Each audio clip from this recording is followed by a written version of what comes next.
আজি এটা নতুন আপডেট লৈ আহিছোঁ আৰু নমস্কাৰ মই জুমনি দত্ত মোৰ এটা নতুন ভিডিঅ'লৈ আপোনালোক সকলোকে স্বাগতম জনাইছোঁ মই মাইঘেটাৰ হয় আৰু আপডেটটো হ'ল মই অহাকালি যাবলৈ ওলাইছোঁ কাকৈপথাৰ এক্সেছ বাৰ্ছৰ সেশন দিবলৈ এগৰাকী মই প্ৰেক্টিশনাৰ হয় লগতে মই এগৰাকী ফেচিলিটাৰ হয় এক্সেছ বাৰ্ছৰ আপোনালোকে যদি মোৰ পৰা ক্লাছ ল'ব বিচাৰে এক্সেছ বাৰ্ছৰ আপোনালোকে ক্লাছ ল'ব পাৰিব আৰু যোগাযোগৰ নম্বৰ স্ক্ৰীনত দিয়া আছে সেই নম্বৰত আপোনালোকে যোগাযোগ কৰিব আৰু মোৰ হাতৰ পৰা যদি এক্সেছ বাৰ্ছৰ সেশন ৰান কৰিব বিচাৰে সেই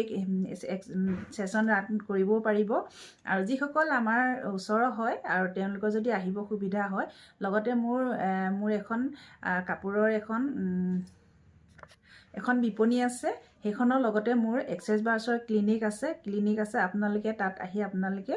মোৰ হাতৰ পৰা এক্সেছ বাৰ্ছৰ ৰান কৰিব পাৰিব বা সেশন ল'ব পাৰিব আৰু যোগাযোগৰ নম্বৰটো আপোনাৰ স্ক্ৰীনত দিয়া আছে হ'লেও মই কৈ দিছোঁ 8724073547 এই নম্বৰত আপোনালোকে যোগাযোগ কৰিব আৰু মোৰ পৰা আপোনালোকে ক্লাছো ল'ব পাৰিব যদি ক্লাছ ল'ব বিচাৰে আপোনালোকে যোগাযোগ কৰিব ধন্যবাদ।